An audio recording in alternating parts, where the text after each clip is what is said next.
Friends, അസ്സലാമു അലൈക്കും. Welcome back to Ansu's kitchen. ഇന്ന് നമ്മൾ ഉണ്ടാക്കാൻ പോകുന്നത് ഒരു റിഫ്രഷിംഗ് ഡ്രിങ്ക് ആണ്. വളരെ സിമ്പിൾ ആയിട്ടുള്ള കാര്യങ്ങൾ വെച്ച് ഒരു റിഫ്രഷിംഗ് ഡ്രിങ്ക് നമുക്ക് ഉണ്ടാക്കിയെടുക്കാം.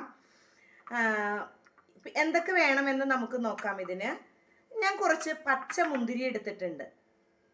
പച്ച മുന്തിരി ഒരു പിടി എത്ര ഉണ്ടാന്ന് വെച്ചാൽ നിങ്ങൾക്ക് ആവശ്യത്തിന്. കുറച്ച് ഐസ്, കുറച്ച് പഞ്ചസാര, ഇതൊരു പകുതി നാരങ്ങ, പച്ച നാരങ്ങയാണ് എനിക്ക് കിട്ടിയത്. പച്ചയായാലും പഴുത്തതായാലും കുഴപ്പമില്ല. ഒരു പകുതി നാരങ്ങ കഷ്ണമാക്കി എടുത്തിട്ടുണ്ട്. പിന്നെ ഒരു ചെറിയ പീസ് ഇഞ്ചി. ഇത്രയും സാധനങ്ങൾ കൊണ്ട് നമുക്ക് ഒരു റിഫ്രഷിംഗ് ഡ്രിങ്ക് ഉണ്ടാക്കി നോക്കാം. ഇപ്പോൾ ഒരു ഗസ്റ്റൊക്കെ വരുവാണെങ്കിൽ നമുക്ക് പെട്ടെന്ന് ഉണ്ടാക്കി കൊടുക്കാവുന്ന ഒരു ഡ്രിങ്കാണിത്. അപ്പോൾ നമുക്ക് ആദ്യമായിട്ട് ഒരു മിക്സിയുടെ ജാർ എടുത്ത് അതിലേക്ക് ഈ മുന്തിരിയും, ശരിക്കും പറഞ്ഞു കഴിഞ്ഞാൽ വളരെ സിമ്പിളാണ്, എല്ലാം കൂടി ഒന്ന് ജസ്റ്റ് ഒന്ന് അടിച്ചെടുത്താൽ മതി, വേറെ ഒന്നും ചെയ്യാനില്ല.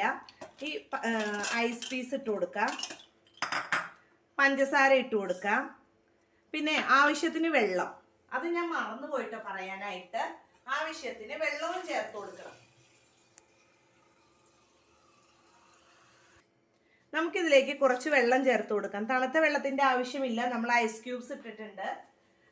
ഐസ് ക്യൂബ്സ് ഇല്ലെങ്കിൽ തണുത്ത വെള്ളം ഉപയോഗിക്കാം കേട്ടോ. ഇനി നമുക്കിതൊന്ന് ജസ്റ്റ് ഒന്ന് മിക്സിയിലൊന്ന് അടിച്ചെടുക്കാം. അപ്പോൾ അതേ നമ്മളിതൊന്ന് അടിച്ചെടുത്തിട്ടുണ്ട്. അത് അടിച്ചെടുത്ത് ഒന്ന് ഒരു അരിപ്പയിൽ കൂടി ഒന്ന് അരിച്ചെടുത്തിട്ടുണ്ട്.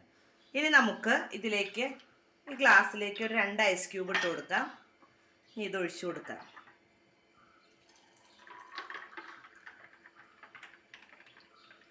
നല്ല അടിപൊളി ഡ്രിങ്ക് ആണ് കേട്ടോ. വളരെ ഈസി ആയിട്ട് നമുക്ക് ഒരു ഗസ്റ്റ് ഒക്കെ വരുമ്പോൾ തയ്യാറാക്കാൻ പറ്റിയതാണ്.